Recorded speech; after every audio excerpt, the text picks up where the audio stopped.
Hey, good afternoon, Facebook, and welcome to another episode of Trak Live. Sorry that we're coming on a little bit late, a few technical issues and difficulties in our way, but we're here and good to be with you here to talk sperm and male reproductive health. And we have really a fantastic expert waiting on deck to come in. But first, I wanted to mention a few things.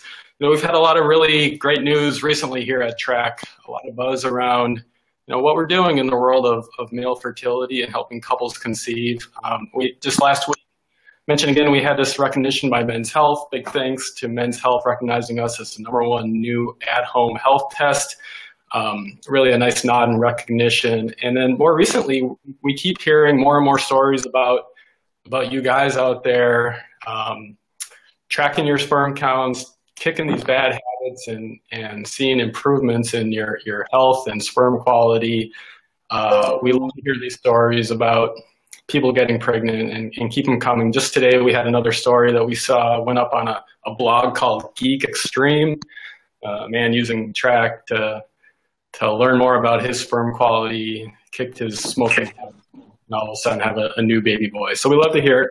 Keep them coming. But now I want to bring in our guest. So we are very pleased and honored to be joined today by Dr. Serena Chen. Dr. Chen is a reproductive endocrinologist. She's the director of the Institute for Reproductive Medicine and Science at St. Barnabas Medical Center.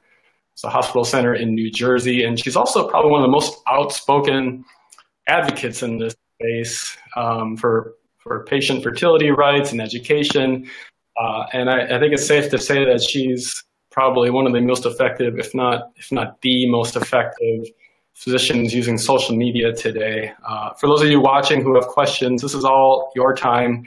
Write in, let us know what's on your mind, and we'll do our best to answer it. And Dr. Chen is certainly one of those no-nonsense doctors. She'll tell you like it is. So Dr. Chen, thank you so much for joining us today. I'm glad that the technology issues went away and you're able to make time to join us. Thanks.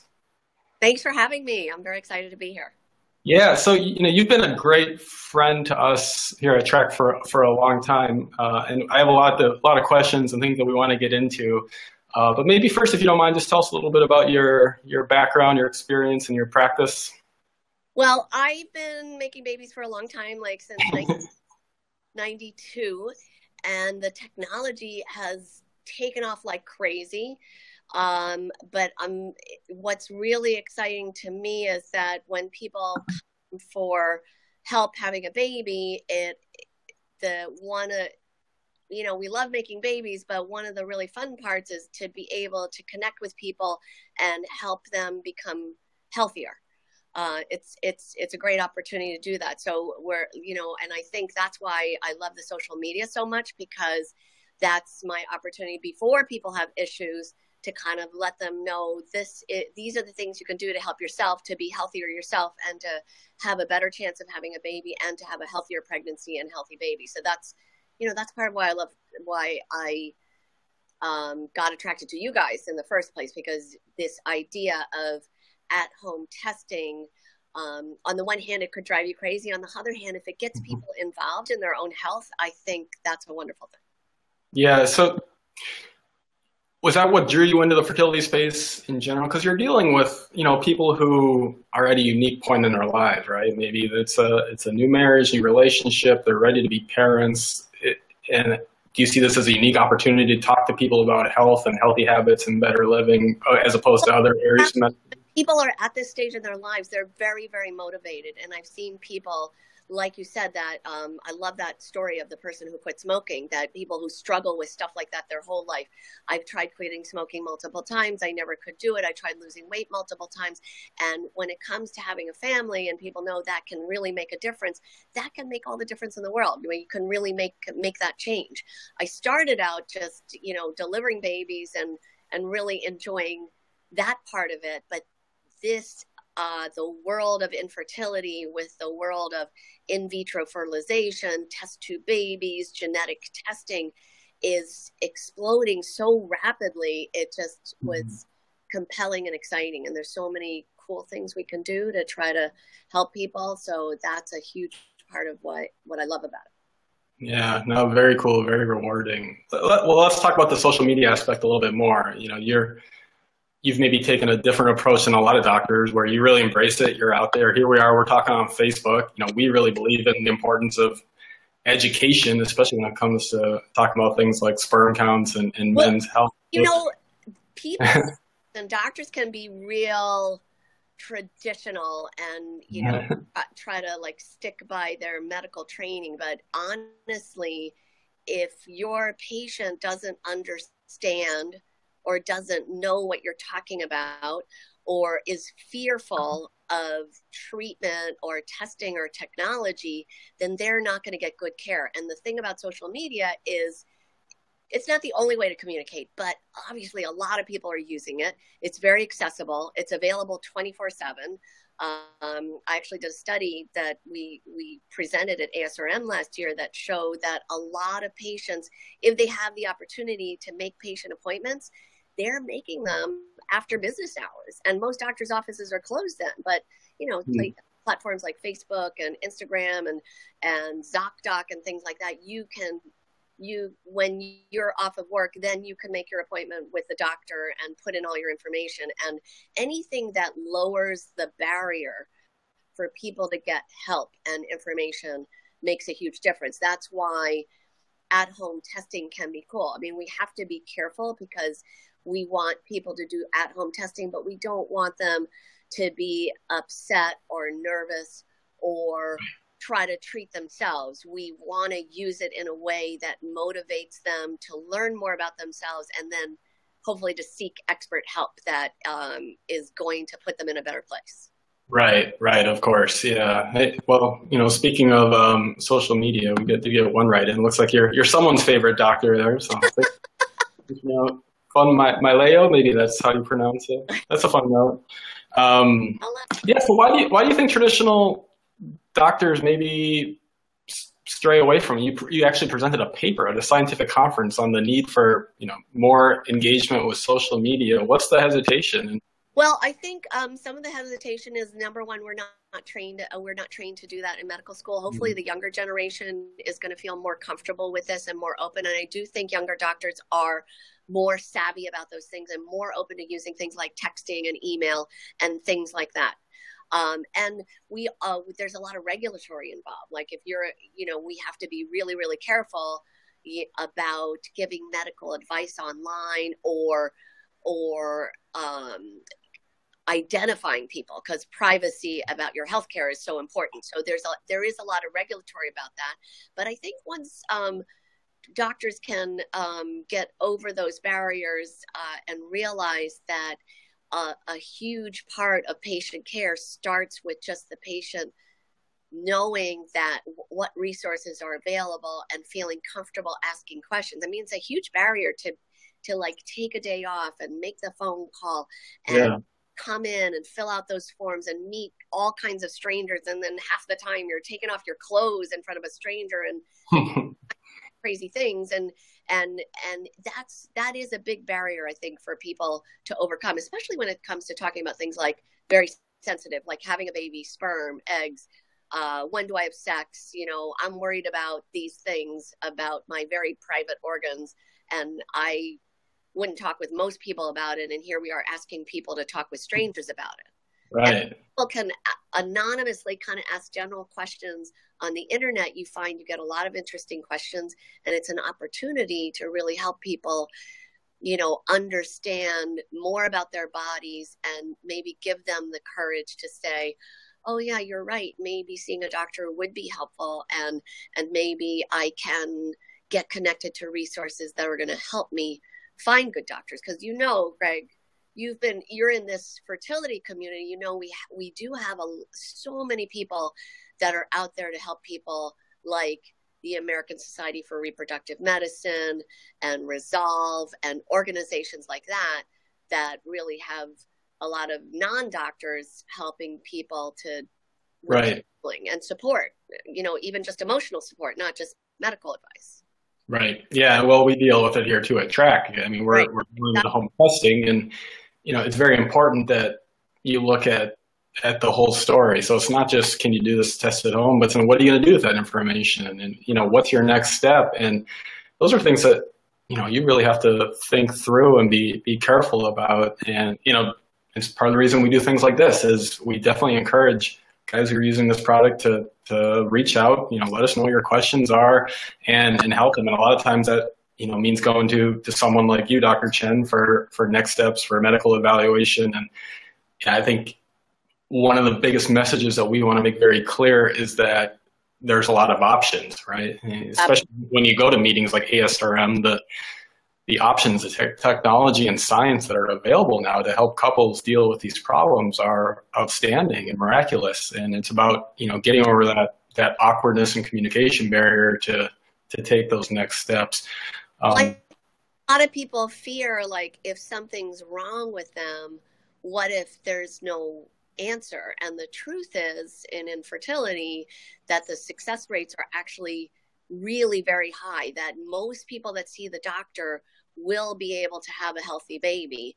Sometimes it takes longer than others. Sometimes it's a little harder than others, but the vast majority of people that seek help will have a decent chance of having a baby. And but I do think people worry about what if there isn't an answer, so that maybe that fear holds them back. But I think being informed is going to put you to make a good decision about your life and your health is much better than just, you know, staying at home and being fearful about it.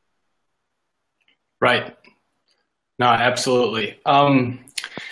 Let's talk about testosterone, if you don't mind, real quick. You wrote a blog for us a couple of years ago that was fascinating. The blog title was, I think I'm getting this right. So you think you have low T. One of my pet peeves, because like I feel like testosterone is, you know, anybody who watches all day, you're going to see an ad for testosterone, right? And testosterone is going to like cure all your problems, and you're going to, you know, be on a beach holding hands, and everything's going to be in your life is going to be perfect, you know, and it's crazy. And a lot of guys do have Madison Avenue at work, right? A lot of guys have these symptoms that sound like they could have testosterone deficiency, and testosterone makes people feel good in a very short period of time. So it tends to be an easy fix for symptoms, but doesn't necessarily address the underlying issues. And I strongly feel it's being overprescribed in our country. And my issue is testosterone kills the sperm. You know, if you take testosterone, you're telling your body, stop making sperm. And the crazy thing is, a lot of doctors that are prescribing testosterone don't tell their patients about this. They don't realize it. I've had patients come to me and say their doctor said, oh, don't worry about it. You won't have any problem having a baby. When in reality, it's exactly the wrong thing to do. If I wanted to sterilize you, you know, hey, take some testosterone, right? Yeah. So, and the interesting thing about testosterone is that true testosterone deficiency is actually not so common. So we're giving out a lot of prescriptions, but there's not supposed to be that many cases of testosterone deficiency. So what's really happening? Well, there's a lot of other causes of testosterone deficiency that can be treated by just correcting the things that are causing testosterone deficiency. What's the number one cause for testosterone deficiency in this country? It's overweight and obesity. Fat is an estrogen factory. Estrogen is an anti-testosterone. You know, you want to take something that's just going to just kill your testosterone, it's estrogen. And every extra fat cell in your body is a little estrogen factory. So, you know, I tell the guys, I'm like, you know, you want to raise your testosterone, get off the couch, stop drinking the beers, get rid of the beer gut, because that thing is just killing you. You know, not only is it preventing you from seeing your testicles from above, you know, it's also just, you're just making female hormones like crazy, and you know, a lot of testosterone will raise your energy, it'll raise your testosterone levels, but lowering your estrogen levels, being a healthier weight, getting enough sleep, having a healthy diet, getting some exercise, having a normal body weight, all of those things are going to raise your testosterone levels, raise your energy levels, and obviously raise your long-term health.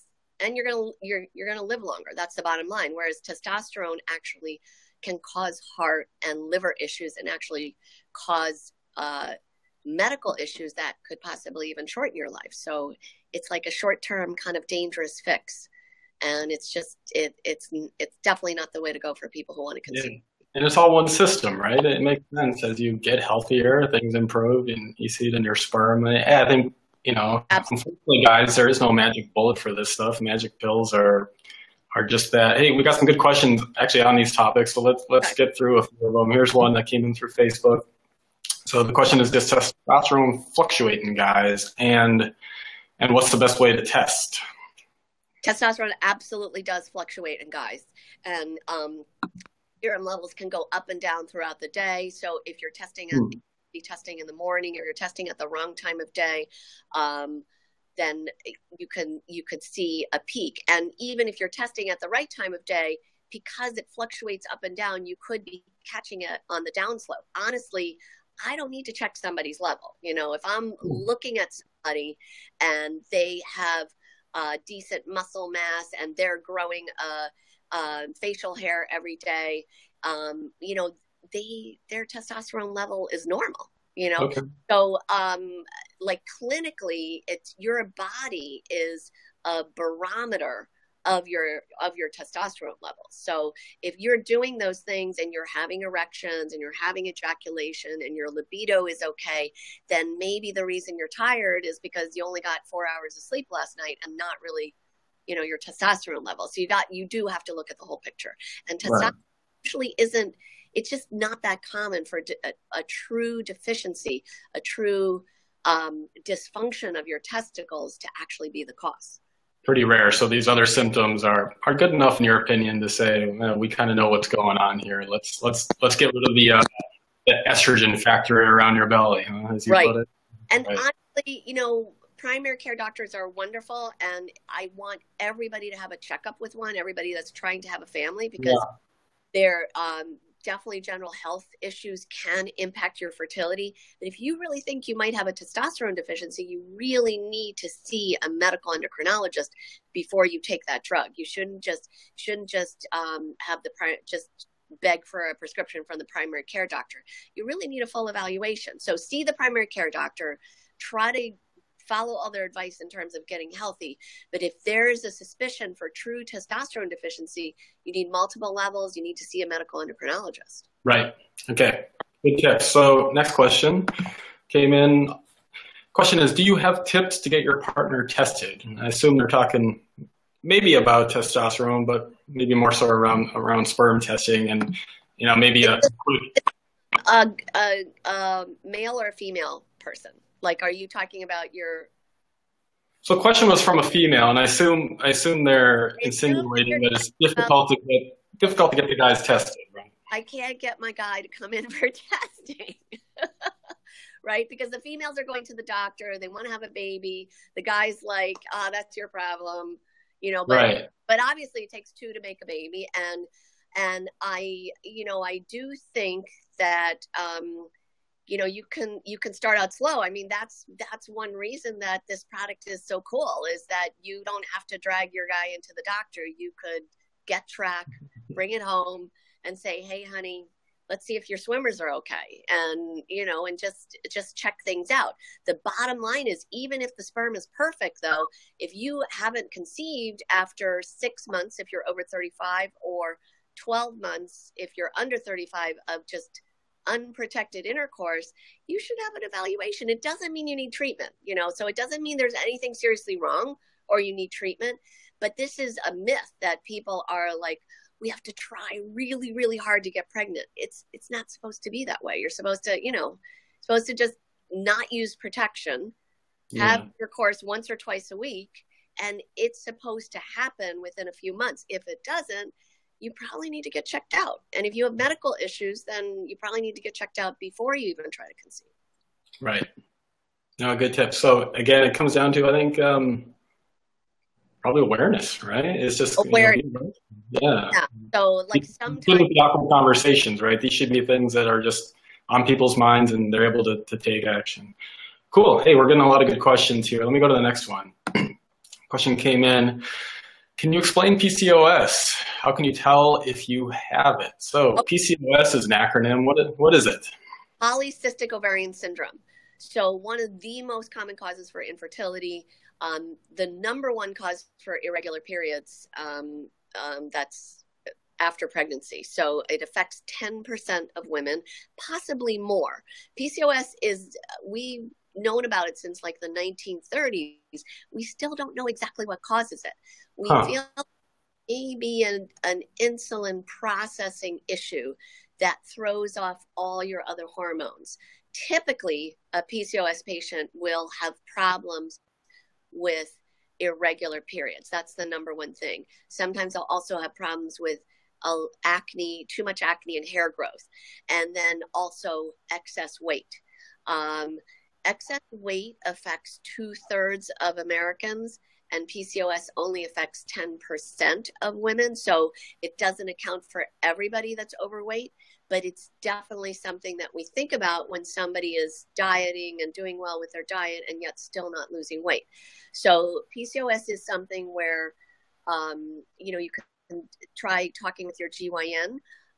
But usually we feel like the best person to evaluate that is your reproductive endocrinologist. So even if you're not trying to get pregnant, to see somebody who specializes in the reproductive hormones and get a full evaluation and treatment. Interestingly, one of the top treatments for PCOS is eating a really good low glycemic index diet, which means it doesn't mean no carbs. It means like the good carbs. Low glycemic carbs are the ones that where the sugar goes into your body slowly. Yeah. And you have a physiologic insulin response. So that's like the sugar or the carbohydrates in vegetables. Like sugar in candy is high glycemic. So it's like injecting sugar and you get a big spike of insulin and a lot of inflammatory responses. Well, that's pretty good health advice anyway, right? So PCOS is pretty common, and your recommendations are to be a little bit healthier. That's not a lot different than what we advise to do, right? Right. But it's even more important for PCOS because their risk for heart disease and high blood pressure and infertility and diabetes are much higher. Now, Greg, where are you located? You're out in California, right? On the West Coast? Well, currently I'm in Minnesota, but yeah. Minnesota. Okay. So, does that make a difference? Jersey, I talk about New Jersey a lot because we have like such high rates of overweight and diabetes and pre-diabetes. And, so you're right. We want everybody to be on a low glycemic index diet. And in fact, the FDA, our government, recently changed from the food pyramid to the food plate. That a lot of that is about the data on how healthy a low glycemic index diet is. So it's true. More veggies for everybody. That's the way to go. And less bread, rice, and pasta. That's the bottom line. And please cut out the sugar. Yeah. Easier said than done, but definitely good advice. Hey, when you're trying to get pregnant, what better time to do it? Absolutely. Here's another good question. How soon after a miscarriage can you try again? Very good question. Most people are fine to try after 2 or 3 months. Okay. If you're concerned, like you feel like you're high risk, like you're older, it was hard to get pregnant, or this is your second miscarriage, then you might consider seeing a specialist and getting you're making sure your levels go down to 0, and that a test to in the office to like put a little salt water in the uterus and just make sure the inside of the uterus has healed. Typically, if you're low risk, the OBGYN will say if everything went smoothly and there were no complications at all, then try again in about 3 months. Okay, 3 months. Good to know. Another good question here. So we actually touched on this, but let's revisit. So can being overweight hurt your fertility? And what's your best advice for weight loss? So interestingly, I feel in the United States that, and maybe it's it might be different in other areas of the country, but I kind of feel like when I look at the obesity map for the United States, obesity and overweight seems to be an epidemic that's affecting all of us. And I would say overweight and age are the two biggest issues that I deal with as a fertility specialist. Those are the two biggest ones. And age, I wish I could do it, but we can't turn down the biological clock. The good news about weight is we can really make a huge difference. So excess weight is an inflammatory organ, and adipose tissue makes a lot of different hormones. It can totally throw everything off and just create a very toxic environment for your eggs, for the sperm, for throw off your hormones, throw off your cycle, throw off sperm production. So there's multiple levels at which excess weight affects you. And we also know that exercise throughout pregnancy and maintaining a healthy weight and limiting your weight gain through pregnancy means higher live birth rates, lower complication rates for the babies and for the moms. So definitely overweight has a very strong and I would say direct impact on your fertility. And you don't want to do anything crazy. So you definitely want any kind of diet or exercise plan you want to run by your doctor. Number one is diet. Definitely you have to eat less and you have to eat healthy. And we talked about more veggies. So diet definitely is number one. I think I do see a lot of patients who use exercise as their primary weight loss tool. And sometimes that works, but for most people, diet has to be number one. Exercise I put as number three. It's important, but I don't think you need to be a gym rat to be healthy. And if you are a gym rat, you do have to be careful because intense exercise can dramatically ramp up your appetite. So a lot of people that do intense exercise often feel justified in eating large amounts of food. And then, you're kind of back where you started. So I put exercise as nutrition is number one, healthy diet, less calories. And, sometimes your health plan may not cover a nutritionist, but a couple sessions with a nutritionist probably is not going to cost too much and can really put you on the right track. So getting some real advice sometimes can be helpful. Second, do you know what second is, Greg? I have no idea. I'm waiting though. You've been teasing. Second, above exercise is sleep. Enough sleep. So sleep has a huge impact on the insulin sugar system. And people who chronically sleep less than 6 hours a night, and I believe a lot of us in the United States do this on a chronic basis. In fact, it seems to be like a competition. How much can I do on how little sleep? Chronically getting less than 6 hours of sleep at night actually totally throws off your insulin, and a very strong association with overweight, obesity, and diabetes and heart disease. So, I hope you don't have to choose, but if you really choose between getting enough sleep and exercise, you gotta get the sleep. Don't cut off your sleep to become a gym rat, because that exercise, you really only need 150 minutes a week of moderate intensity exercise. And, that can be a few minutes a day. It can be 150 minutes every Sunday if you really want to. The benefits theoretically, according to the studies, are the same. So, and there's all those cool, I love those, the HIT, the HIT exercises, high intensity interval training, because you can do a lot of training in a short period of time, like the 7-minute workout, those kinds of things they really are helpful. Yeah, but back to your earlier point, it's just get off the couch, right? Move around a little bit is, don't overthink it. And by the way, guys, don't go the, put on a trash bag and cut weight like you're trying to get ready for a big fight. This is a little bit more of a commitment and an intentional thing that you need to focus on. We had someone on recently talking about how sleep, not only for weight loss, but for testosterone. The guys actually make testosterone when they're sleeping. So, you get those hours. Yeah. No, that's a great point. Hey, another question. So, we're talking about all these lifestyle things we're talking about are kind of applying both to him and her, right? And fertility, of course, is his and hers issue that people are trying to solve. I'm curious, in your experience and in your practice, do you see better success rates with the couples that are taking this on together and showing some teamwork to tackle their fertility Yes, absolutely, absolutely. And usually both partners, need to do something. She needs to lose weight, he needs to quit smoking. Usually both people can definitely benefit. And obviously when it comes to diet and food prep, that takes time. And, so doing it together is really important. And when you're trying to get pregnant, if it doesn't happen right away, there's a very big stress component. And that can impact not only the individual, but the couple as well. So if the couple can be together in terms of their journey and trying to not place work together to do better as a couple and to be healthier as a couple, I think that makes a huge difference. And if you're single and you're trying to get pregnant, whether you're a single male or a single female, that I always feel like it's important to have your village, a support system, so that as you're going through that journey, because these processes, when we're doing things like IVF or IUI or any kind of assistance in the office, none of it is really dangerous or causes any big issues. But that process of having to go to the doctor's office can definitely be stressful. Yeah, totally.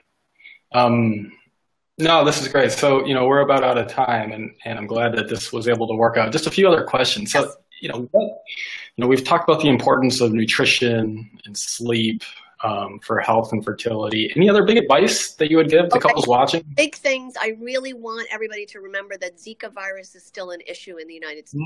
Oh, okay. Yeah. Good. So it's not in the news as much. I'm not sure why. Is that because the news is preoccupied with all kinds of other things? But Zika virus is still an issue. And now the CDC is not just worried about mosquito transmission.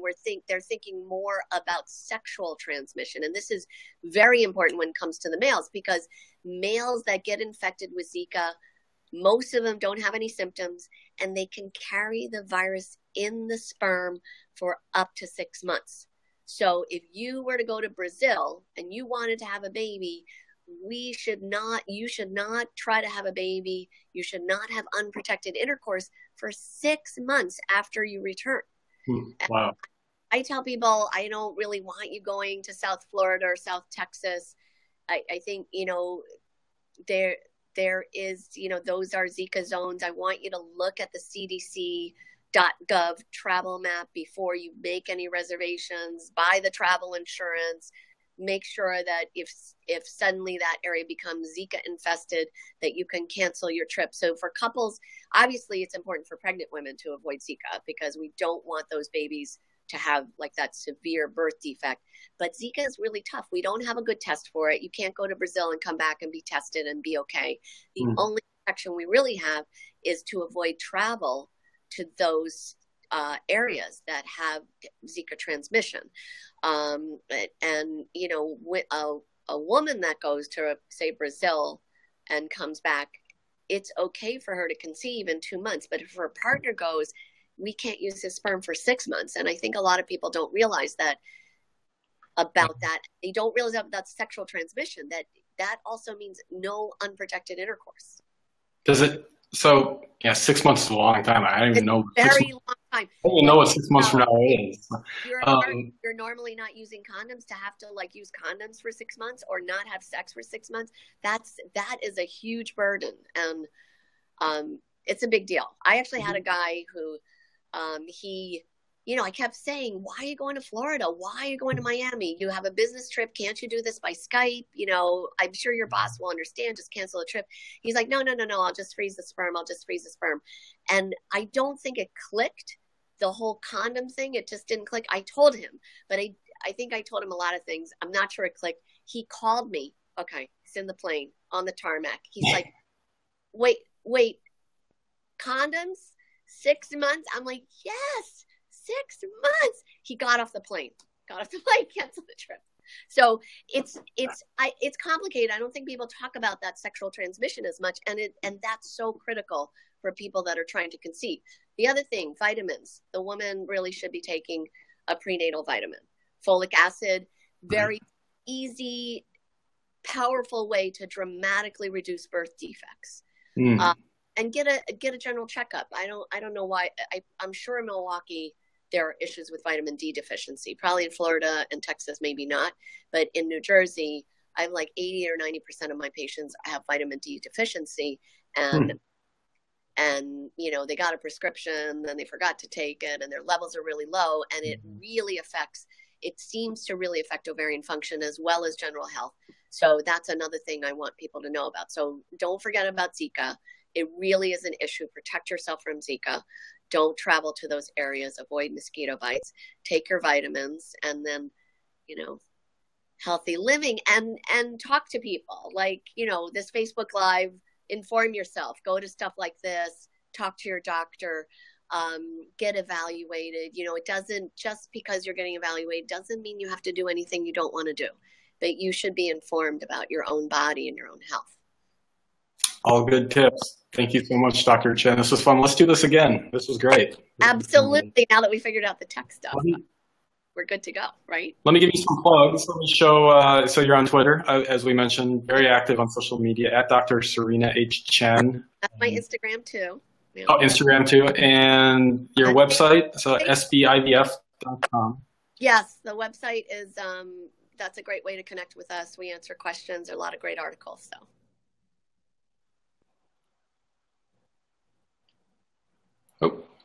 Oh, we're cutting out. Maybe having a little bit of technical issues again, but I think we made it through. I think this actually worked. So, thank you so much. And I would encourage anyone who has other questions, who's seeing the stream, watching the YouTube stream, writing questions. Dr. Chen and I are happy to answer them, and we're here to help. So, thank you very much. Till next time. Thank you. Have a great day. Bye.